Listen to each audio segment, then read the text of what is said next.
Hi,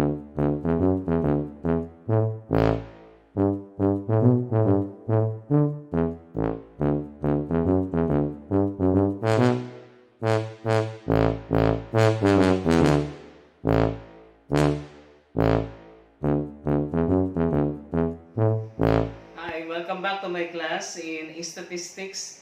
Today I will teach you how to group data. That is how to present a set of data, numerical data, in a frequency distribution table using class intervals or classes. For our example, consider the following set of numerical data. And here we have a set of 70 numerical values. So we take n, the sample size, as 70.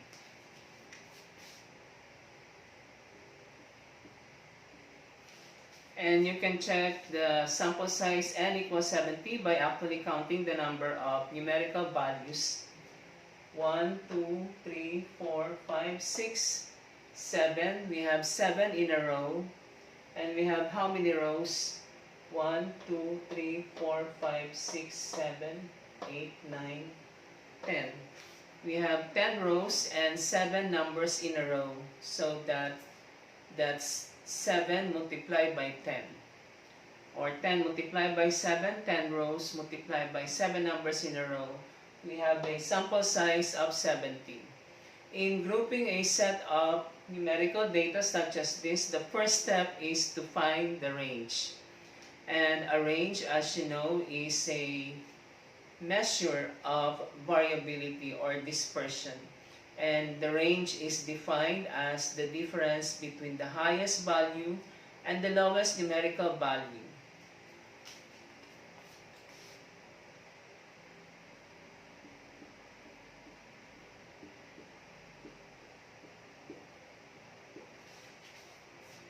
The range is defined as the difference between the highest value denoted by H and the lowest value denoted by L. And we find the highest numerical value given in the set of data by inspection of the values. And by inspection of the values, the highest is 94.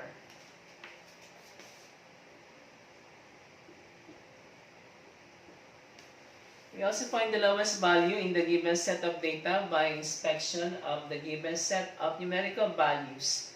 And we find by inspection that the lowest is 28.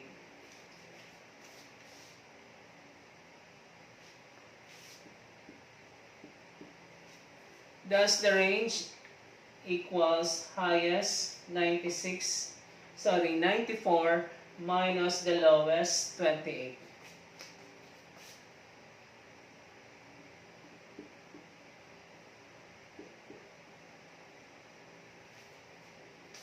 And the range is 66.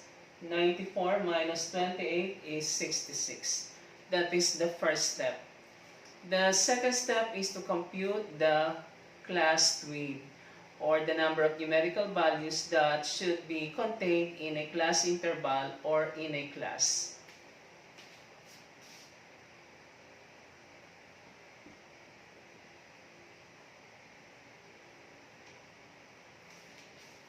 The class width is, again, will indicate the number of numerical values that should be contained in a class interval or class.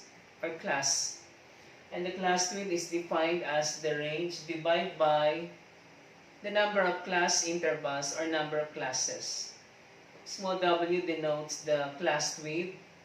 Capital R is the range, which is equal to 66.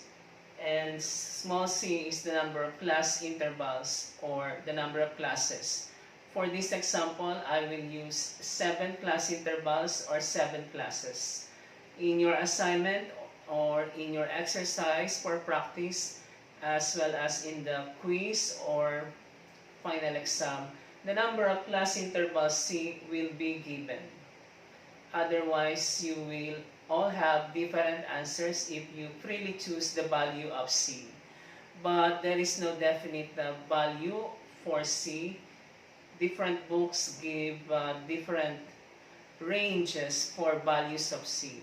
In some books, the authors would say the ideal number of class intervals or number of classes is between 8 and 15. In other books, you may find that the number of class intervals ideally is between 7 and 20. Well, actually, the number of class intervals or the value of C depends on the sample size, on how large is your sample. So, if the larger the sample is, the higher is the number of class interval or the higher is the value of C. And that is the general rule. For our given set of data, we have 70 values. So I will use 7 class intervals, or C equals 7.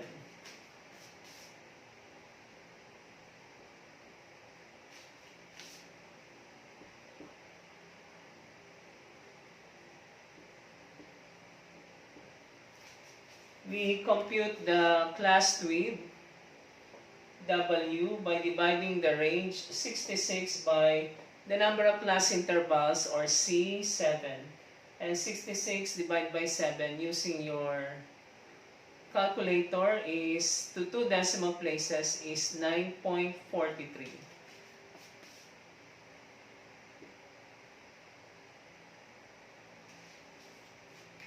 Again, using your calculator, the number of the quotient when you divide 66 by 7 is 9.43.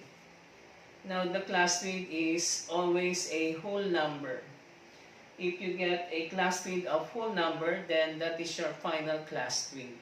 If the class width that you get is a decimal number, the rule is to take the next whole number or the next whole integer as the final class width.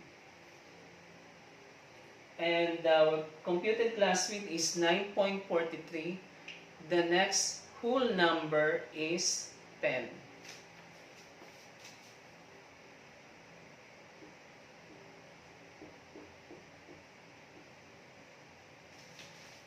This means that we do not follow the rule in rounding up decimal number to whole number. Regardless of the decimal number that you get for the class width, the final class width is always taken as the next whole number. If you have 9.57 for the computed W, then the final class width is 10. Now we have 9.43. If you will follow the rule for rounding up number, decimal number to whole number, 9.43 rounded up to whole number is 9. But we do not use that in finding the final class width. Regardless of the decimal number, always take the next whole number as the final class width. If you get 9.02, the final class width is 10. If you get 9.99, the final class width is 10. Again, regardless of the decimal number, if you get a class width that is a decimal number, take the next whole number as the final class width.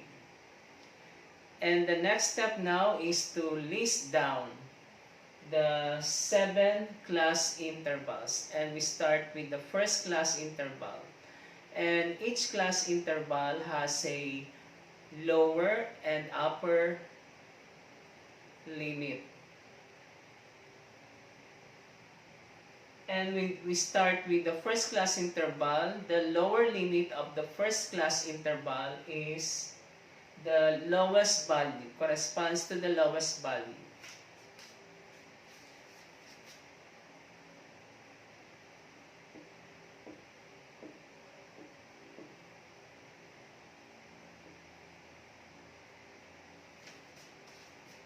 We list down the class intervals or classes, beginning with the first class interval. As I said, each interval has a lower and upper limits. For the first class interval, the lower limit begins with the lowest numerical value given, which is 28. And to get the upper limit of each class interval, to the lower limit we add W minus 1.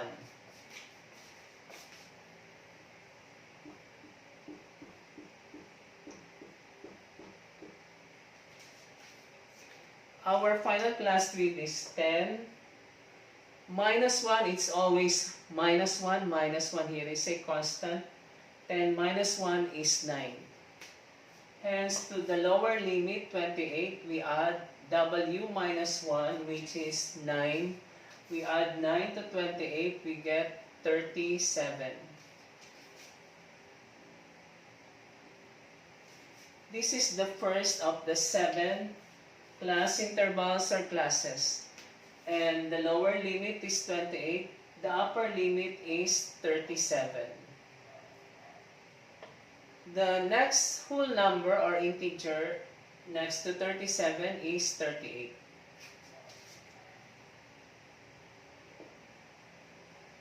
And again, this 38 is the lower limit of the second class interval. To get the upper limit, again we add w minus 1, which is 9. 38 plus 9 is 47.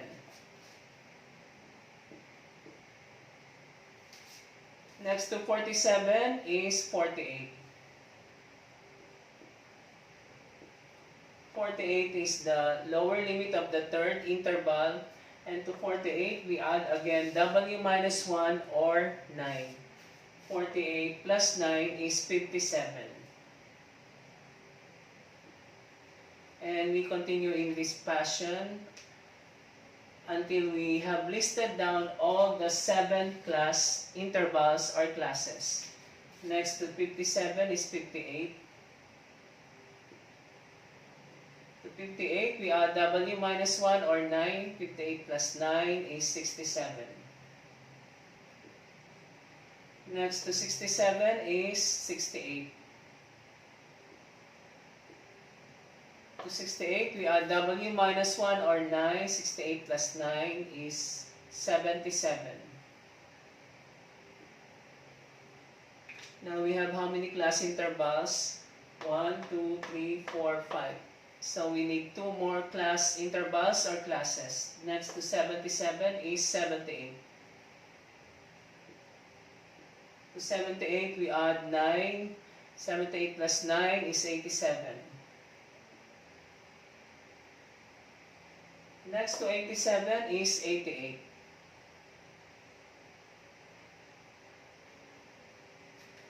And to 88, we add 9.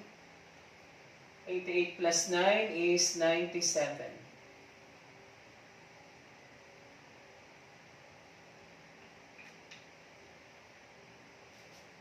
Now we have 1, 2, 3, 4, 5, 6, 7 class intervals. Now to check if you have the correct class intervals, check if the highest value given, 94, is in the last interval. The last interval is from 88 to 97, and 94 is between 88 and 97. If you count the number of values between 88 to 97, there should be 10 numerical values, because as I said earlier, class width indicates the number of values that should be contained in a class interval. Hence, in the class interval 88 to 97, there should be 10 numbers or 10 values. So you start counting from 88, 88, 89, 90, 91, 92, 93, 94, 95, 96, 97. We have 10 numbers from 88 to 97, including the lower limit 88 and the upper limit 97. And 94, the highest value, is between 88 to 97. So these class intervals are correct. If you find that your highest value is not in the last interval, then you must have made a mistake in listing down the class intervals. The next step is to tally the given values.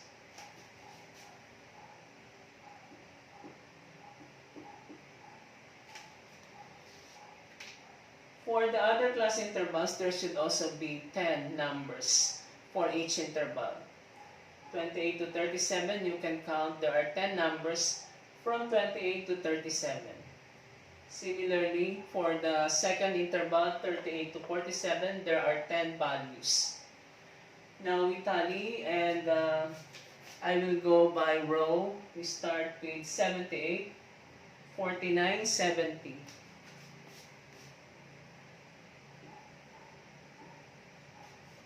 78 is in the interval 78 to 87. So you make one mark or one tally. And then 49 is between the interval from 48 to 57.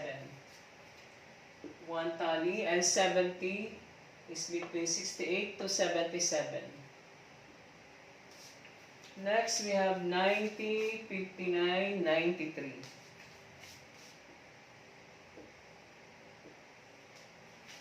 90 is in the last interval. 59 is between 58 to 67. 93 is in the last class interval. And 31 is in the first class interval. And the last value in the first row is 31.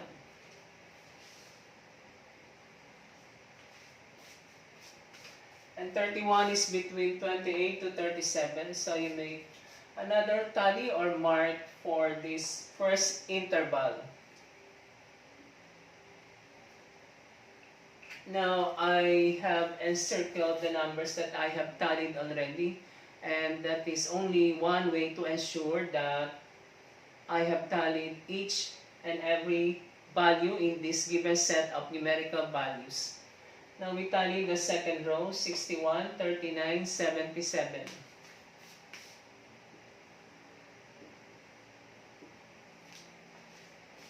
One is between 58 to 67. 39 is in the second class interval between 38 and 47. And 77 is between 68 to 77. Next, in the second row, we have 51, 81, and 79.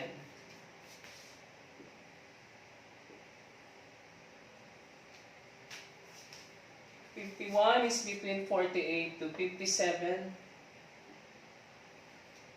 81 is between 78 to 87. And 79 is between 78 to 87. And the last entry in the second row is 57. 57 is in the third interval.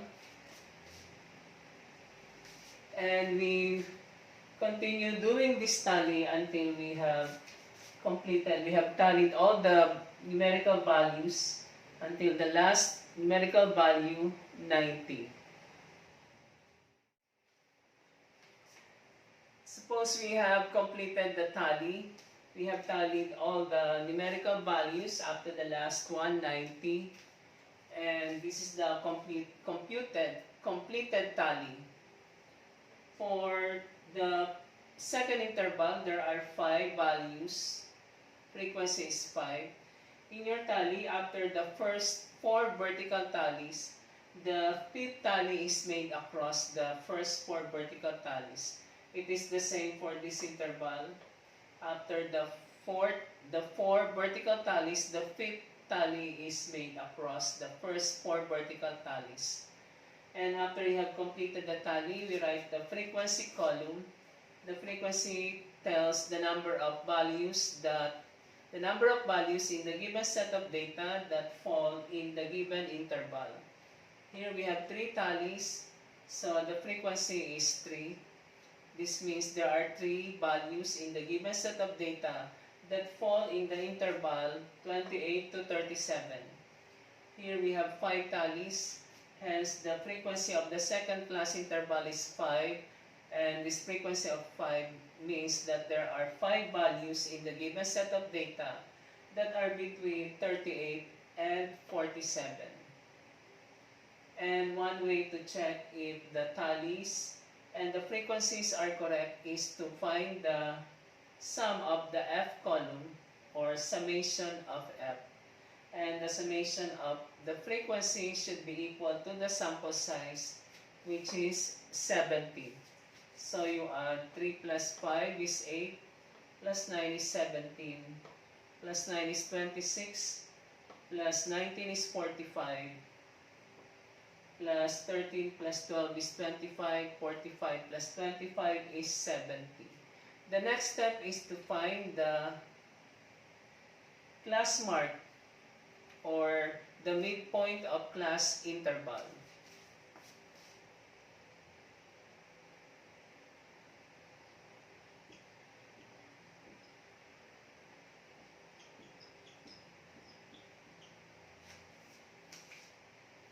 Again, the class mark is the midpoint of the class interval. It is the center of the class interval.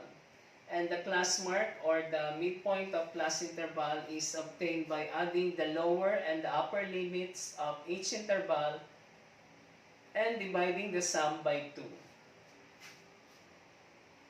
We have 28. For the first class interval, the class mark or the class midpoint is obtained by adding the lower limit 28 and the upper limit 37. 28 plus 37 is 65, and 65 you divide that by 2 and you get 32.5.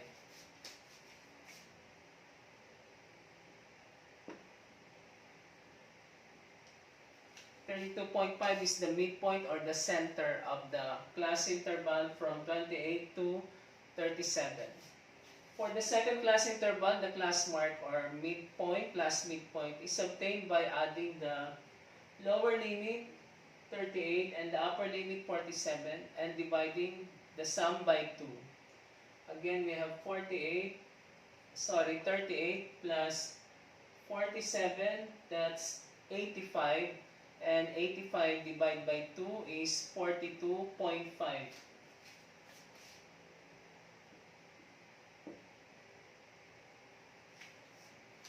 The class mark or midpoint of the third class interval 48 to 57 is obtained by adding the lower limit 48 and the upper limit 57 and dividing the sum by 2.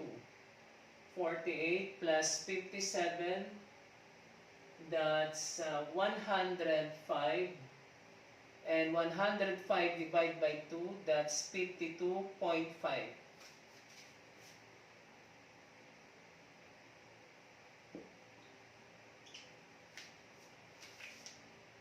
For the fourth class interval, the class mark is equal to the sum of the lower limit 58 and the upper limit 67, and the sum is divided by 2. 58 plus 67 is 125, and 125 divided by 2 is 62.5.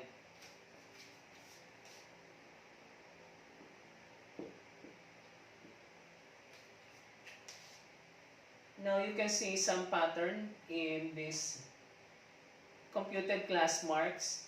The difference between two consecutive class marks is equal to the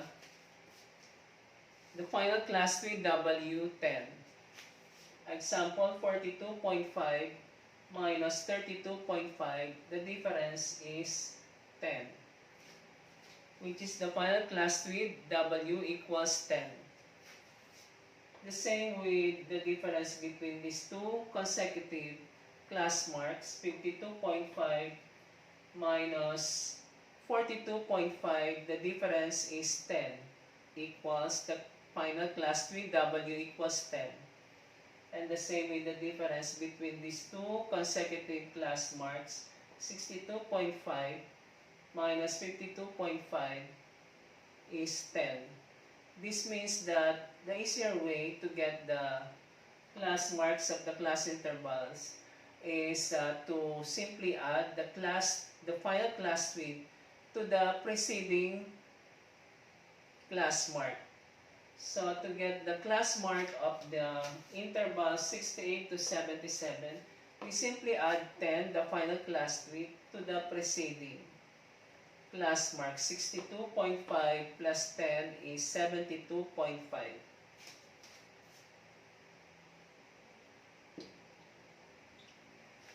And 72.5 is the class mark of the interval 68 to 77. And you can check by adding the lower limit and the upper limit and divide the sum by 2. 68 plus 77 is 145.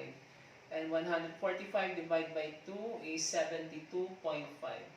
The class mark of the interval 78 to 87 is obtained by adding the final class with 10 to the preceding class mark, 72.5. Add the final class with 10. 72.5 plus 10 is 82.5.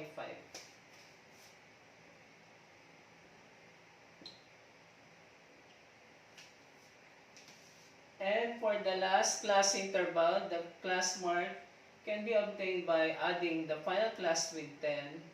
W equals 10 to the preceding class mark. 82.5 plus 10 is 92.5.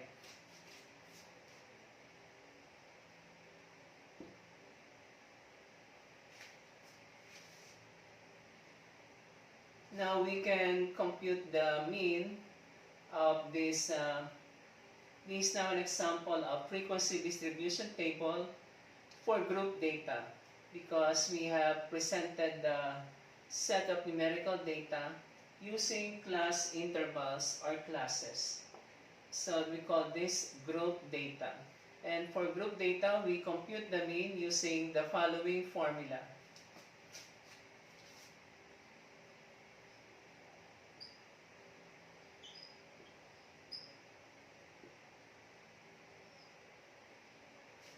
This is the same formula for computing the mean of ungrouped data. But for group data, the X here would mean the class mark.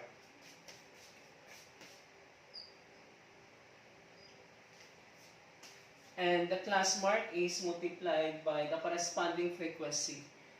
Example 32.5 class mark is multiplied by the corresponding frequency 3. The result obtained by using this formula is an approximation to the actual mean. The mean obtained by using this formula may or may not be equal to the exact mean, because we are using class mark here for x. So to compute the summation of fx, we add a column for the product fx.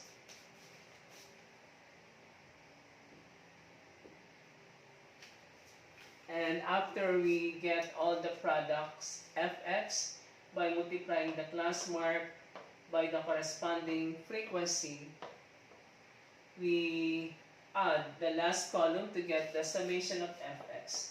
And the sum is divided by the sample size, and that is the approximate mean for group data. We now continue by computing the mean for group data using the formula x bar for sample mean, summation of fx divided by n. But for group data, x here refers to the class mark of each interval. We multiply the class mark by the corresponding frequency. Hence, we have this column fx. The class mark 32.5 is multiplied by the corresponding frequency 3, and we get, you should check, you should get 97.5 using your calculator. The class mark 42.5 is multiplied by its corresponding frequency 5, or 5 multiplied by 42.5 using your calculator, you should get 472.5. The class mark 62.5 is multiplied by the corresponding frequency 9, or 9 multiplied by 62.5, you should get 562.5. And 19, the frequency of 72, class mark 72.5 are multiplied together and you should get 1377.5. The class mark 82.5 is multiplied by the corresponding frequency 13, or 13 multiplied by 87.5 using calculator gives us 1072.5. And 92.5 class mark is multiplied by the corresponding frequency 12, or 12 multiplied by 92.5, you should get by calculator 1110. To get the summation of fx, we add the last column, 97.5 using your calculator, plus 212.5, plus 472.5, plus 562.5, plus 1377.5, plus 1072.5, plus 1110, you should get 4,905. And the summation of fx, 4,905, is divided by n, the sample size, or the summation of frequency, 70. 4,905 divided by 70, rounded up to 2 decimal places. Using your calculator, you should get 70.07. Now, the next step is to list down the class boundaries.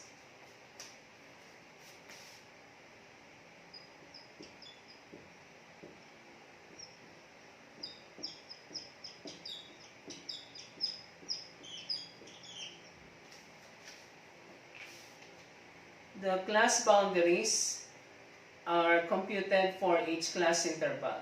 And each class interval will have a lower class boundary and upper class boundary. The lower class boundaries are obtained by subtracting 0.5 to the lower limit of the class intervals. For the first class interval, 28 to 37, the lower class boundary is obtained by subtracting 0.5 from the lower limit of this first interval. 28 minus 0.5 is 27.5.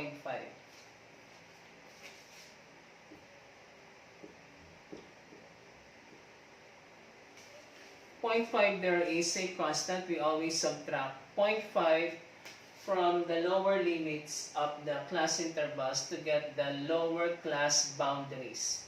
Now, the upper class boundary is obtained by adding 0.5, also a fixed constant. Always add 0.5 to the upper limits of the class intervals.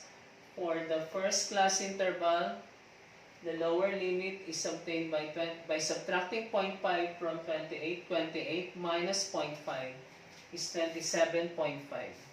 And the upper class boundary is obtained by adding 0.5 to the upper limit.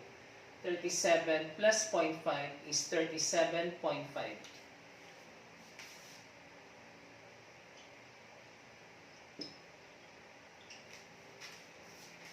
For the second class interval, again, the lower class boundary is obtained by subtracting 0.5 from the lower limit of the second class interval.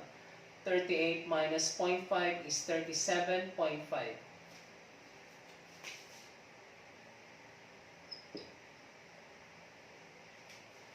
And the upper class boundary for the second class interval is obtained by adding 0.5 to the upper limit. 47 plus 0.5 is 47.5.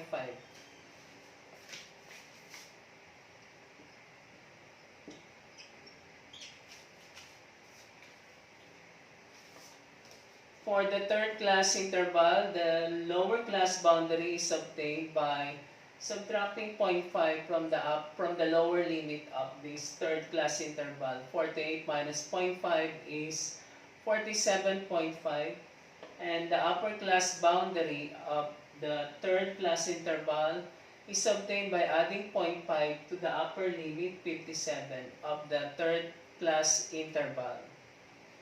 Hence, the class boundaries of this third class interval are 47.5 to 57.5.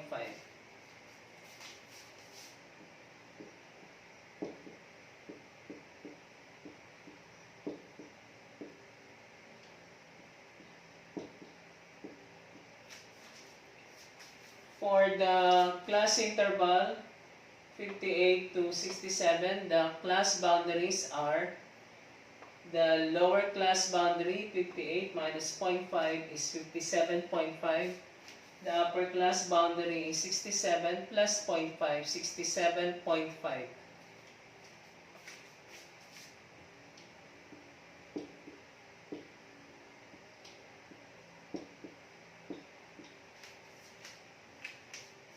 For this interval 68 to 77, the lower limit is 68 minus 0.5, 67.5. The upper class boundary is 77 plus 0.5, 77.5.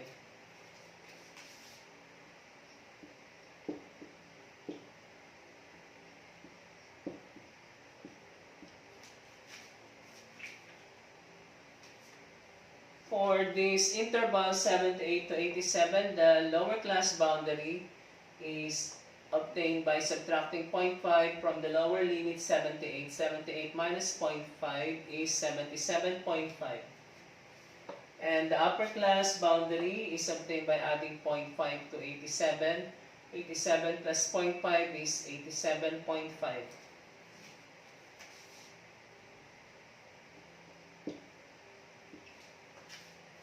And for the last class interval, the class boundaries are 87.5 to 97.5.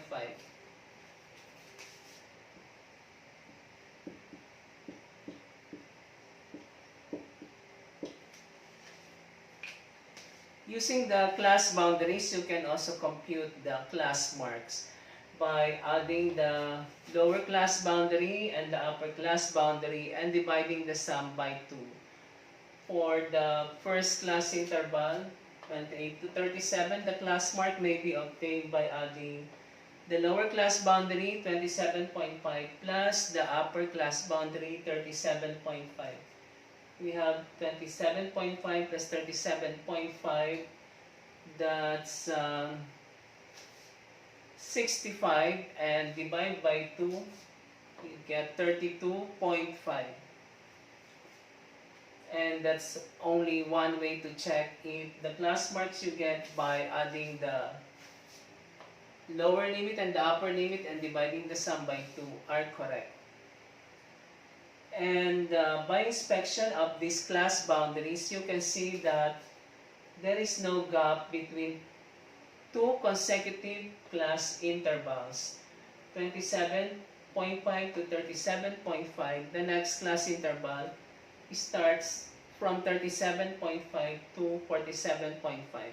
Unlike in the original class intervals, there is a gap.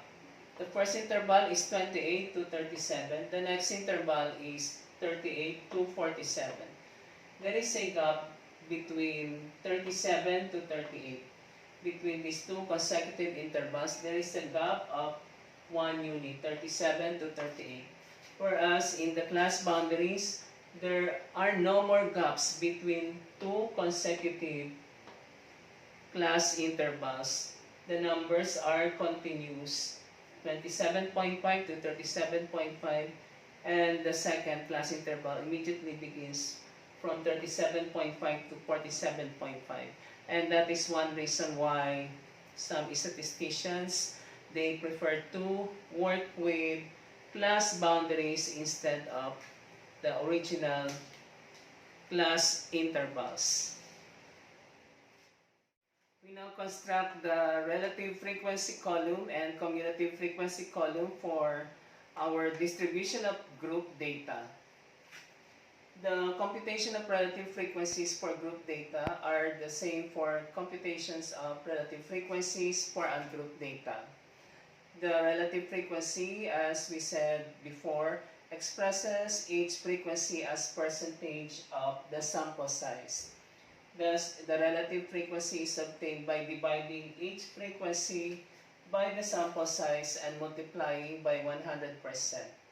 The relative frequency of 3 is obtained by dividing 3 by 70 and multiply the quotient by 100. 3 divided by 70 multiply by 100. You should get 4.29% rounded up to 2 decimal places.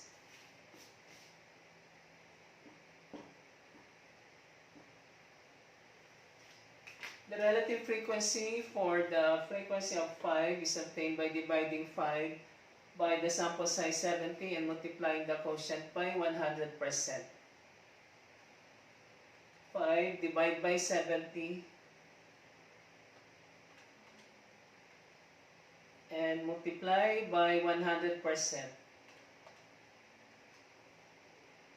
You should get 7.14 rounded up to 2 decimal places.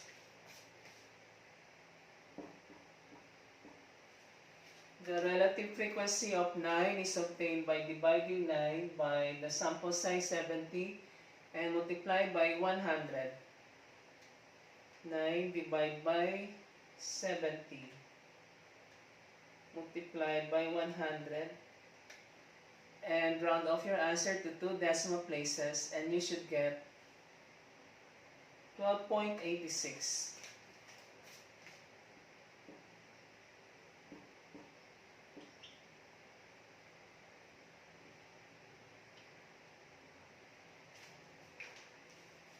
The next frequency is the same as the previous frequency.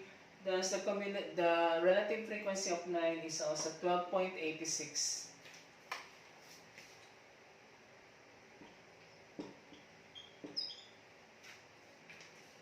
Now we find the relative frequency. For the frequency of 19, we divide 19 by 70 and multiply by 100.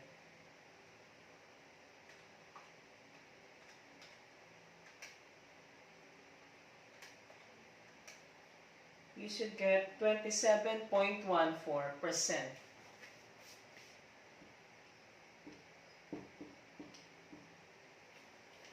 Next, we divide 13 by the sample size of 70 and multiply by 100.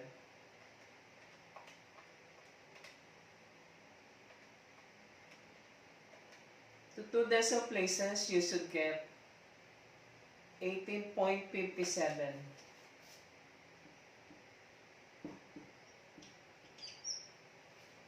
And lastly, we divide 12 by sample size 70 and multiply by 100.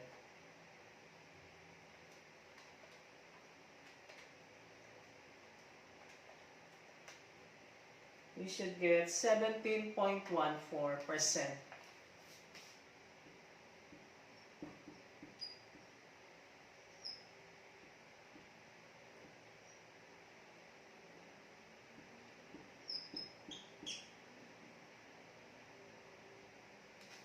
Now we check if our relative frequencies are correct. If you get the summation of the relative frequencies by adding this RF column, the sum when rounded up to whole numbers should be 100%. So we add 4.29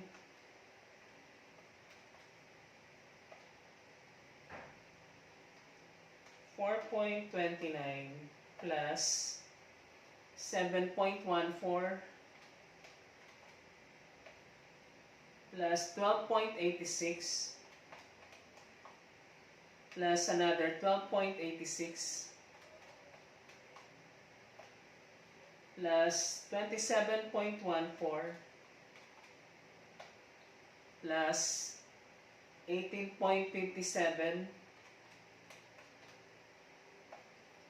plus 17.14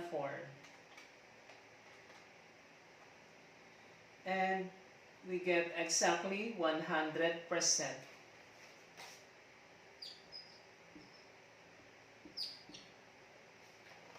The cumulative frequencies, as we defined in the previous lesson, is said to be the running sum of the frequencies. And the cumulative frequency is obtained by continuously adding the frequencies.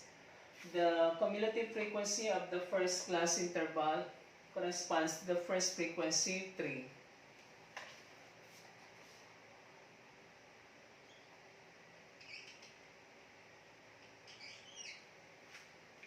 Whatever is the first frequency, that will be the first cumulative frequency. And continuously add the frequencies.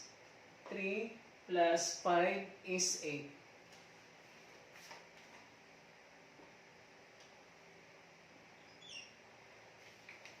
And 8 plus 9 is 17.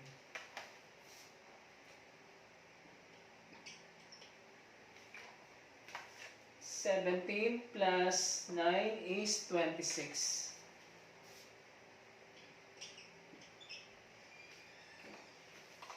Twenty-six plus 19 is 45.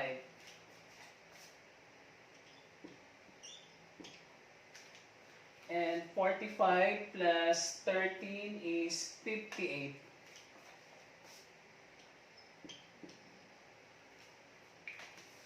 And 58 plus 12 is 70.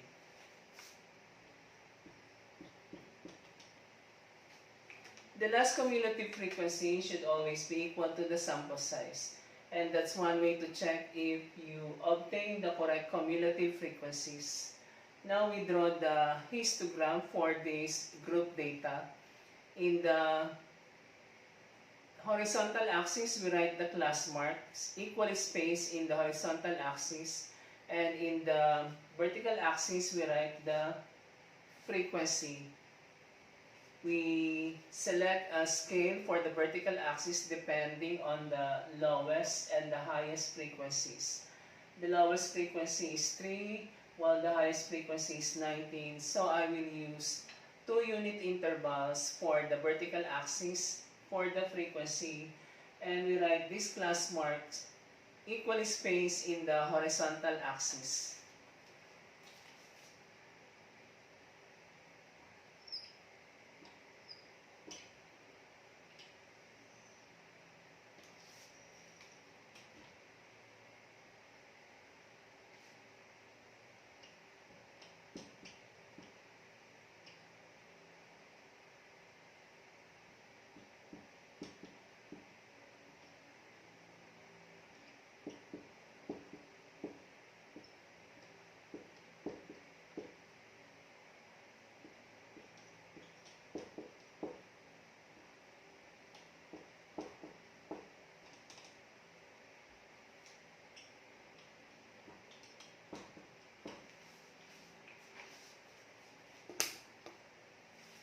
In the vertical axis, so we have written the class marks in the horizontal axis, and we denote the horizontal axis by X. X stands for class mark.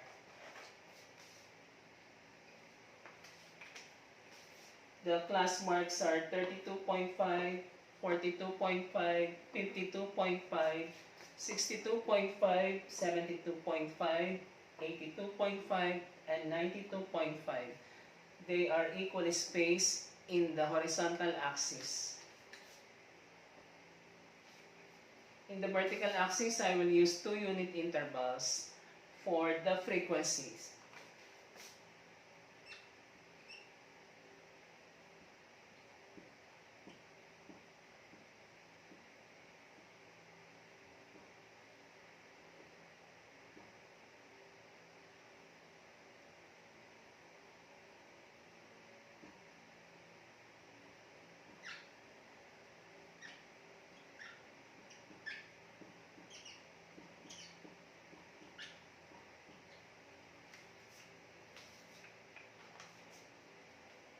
The frequencies in the vertical axis starts from 0, and I use a 2-unit interval. So from 0 we have 2, 4, 6, 8, 10, 12, 14, 16, 18, and 20.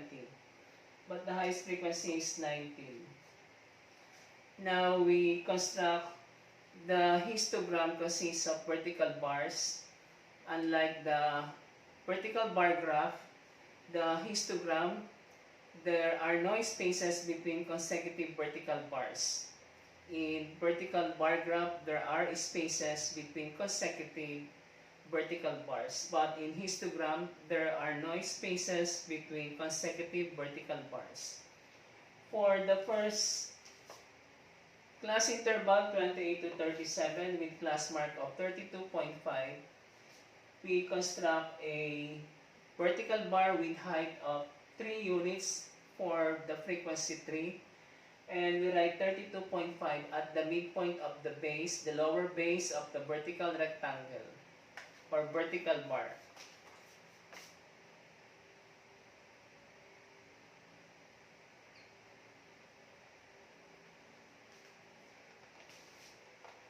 This is the first vertical bar.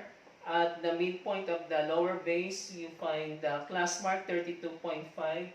With a frequency, the height of this vertical bar is 3 units. Between 2 and 4, you have 3. 3 units is the 3 is the frequency of the class mark 32.5. Now, the class mark 42.5 has a frequency of 5. So we construct a vertical bar with height of 5 units between 4 and 5. And the class mark 42.5 is found at the midpoint of the lower base of the vertical bar with height of 5 units. We construct that vertical bar.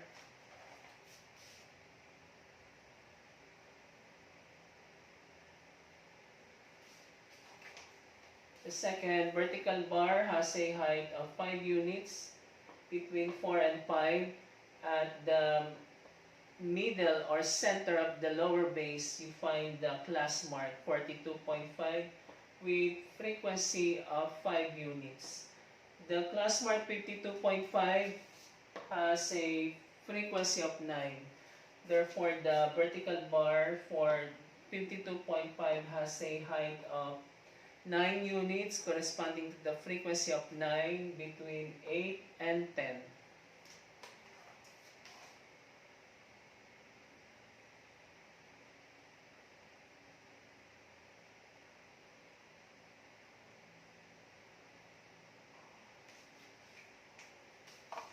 And the next class mark 62.5 has the same frequency of 9.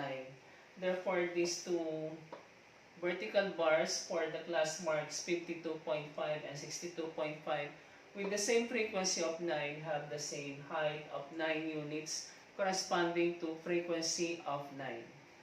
And for the class mark of 72.5, the frequency is 19. Therefore, this vertical bar for 72.5 will be the tallest vertical bar with height of 9 units with height of 19 units corresponding to the frequency of 19 between 18 and 20.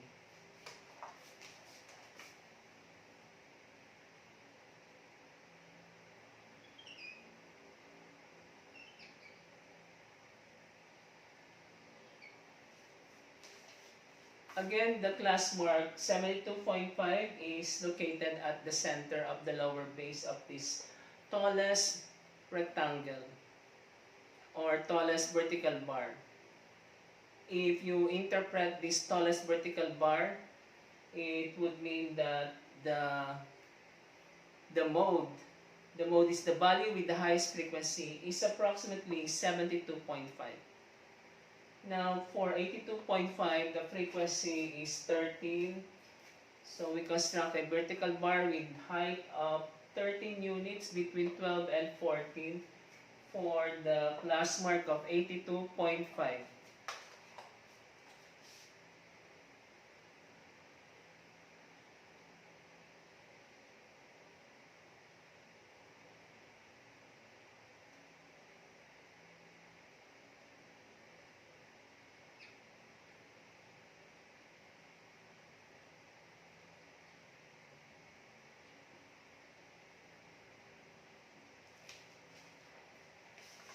And for the last vertical bar, we have 92, class mark 92.5 at the center. And the height of the vertical bar is 12 units because the frequency of the class mark 92.5 is 12. And this is the label for the horizontal axis, X for class mark. And this graph is called histogram. As you can see, there are no spaces between consecutive vertical bars. Unlike in the vertical bar graph, there are spaces between bars, vertical bars. But in histogram, there are no more spaces between consecutive vertical bars. And from the histogram, we can also draw or construct the frequency polygon. As you know from your geometry in high school, a polygon is a closed plane figure bounded by straight lines or line segments. And to construct the frequency polygon for the group data, locate the midpoints of the upper bases of the vertical bars.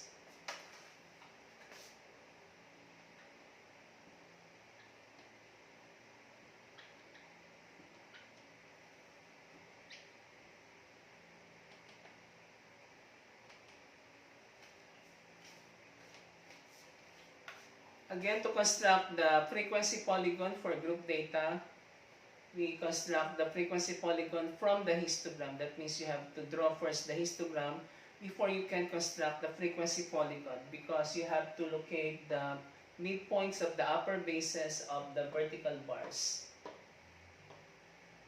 And this is how you do it manually, but if you can always draw the histogram and the frequency polygon using Excel. And then connect the midpoints of the upper bases of the vertical bars with line segments or straight lines.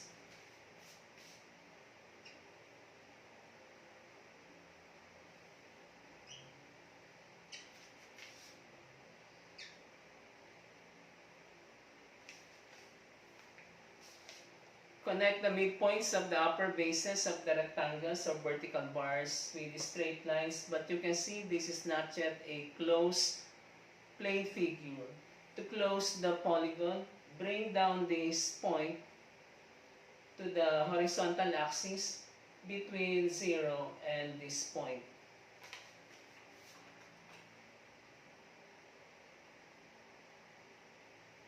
And the last midpoint, you bring it down to the horizontal axis right after the last vertical bar.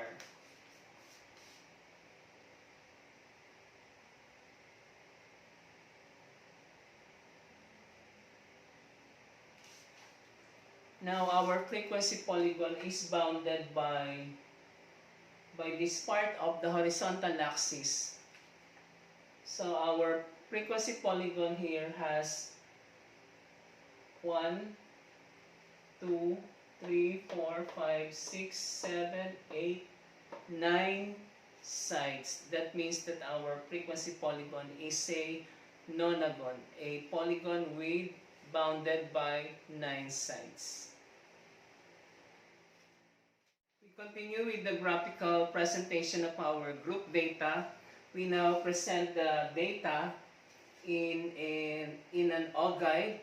An ogive or ogive is a curve that is continuously increasing.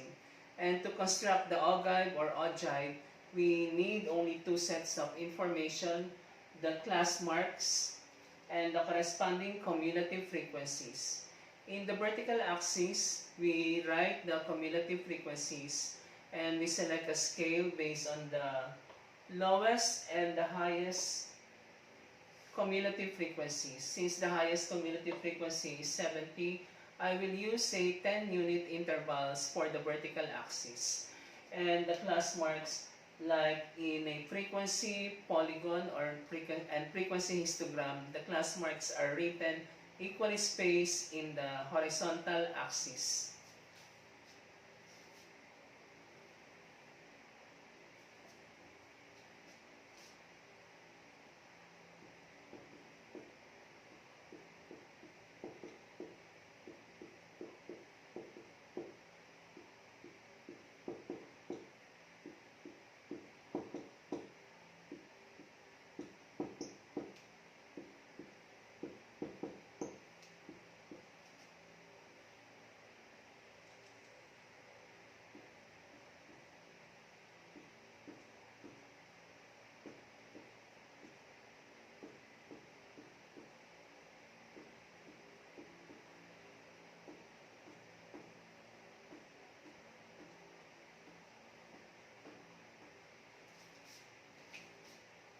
Again, the class marks are written equally spaced in the horizontal axis, beginning with the first class mark 32.5, 42.5, 52.5, 62.5, 72.5, 82.5, and 92.5. In the vertical axis, we write the cumulative frequencies, and I have selected a 10 unit intervals for the vertical axis denoted by cumulative frequency or CF. So we have 10, 20, 30, 40, 50, 60, and 70. And we plot these two sets of information as points in our graph. The first point, we have 32.5 and 3. 32.5, from 32.5 you move 3 units upward. You approximate 3 units. 3 is between 0 and 10.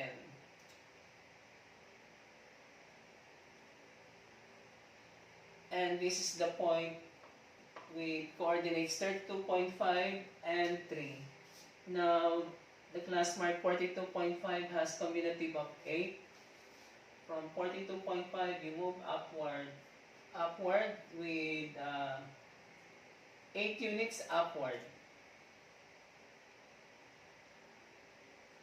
Again, we approximate, this is 10 units. 52.5 cumulative is 17. From 52.5, we move 17 units upward.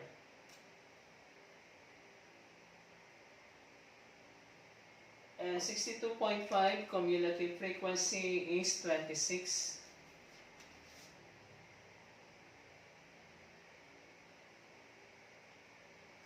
Cumulative frequency of 72.5 is 45.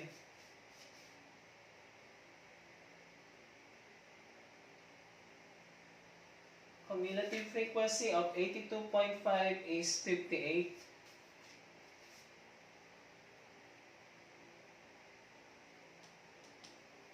And cumulative frequency of 92.5 is 70.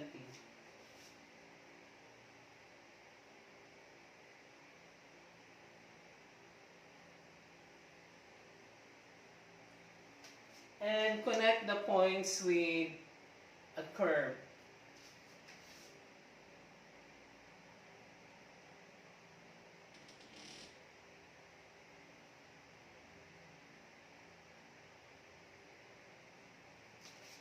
And our cumulative frequency curve, known as ogive or ogive, is approximately this curve.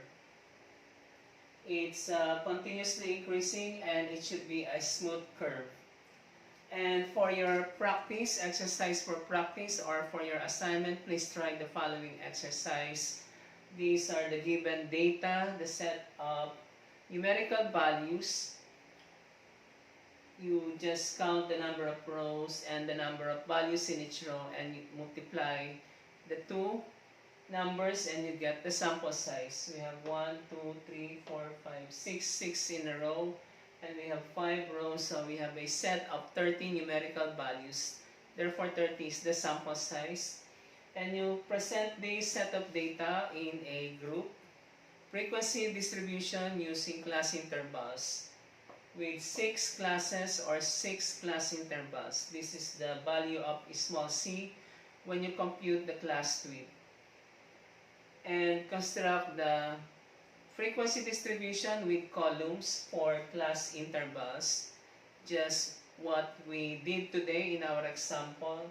The second column is for the tally column. Next, frequency column, relative frequency column, cumulative frequency column, and the column for class boundaries.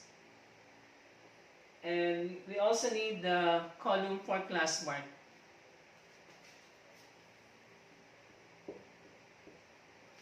So we add number 11, make a column for X, that means class mark or class midpoint. And then you draw the histogram, frequency polygon, and ogive. And that is the end of our lesson for today. And we will continue with group data and how to compute the median and the quantiles from a group data. Thank you for joining me in my class today in statistics.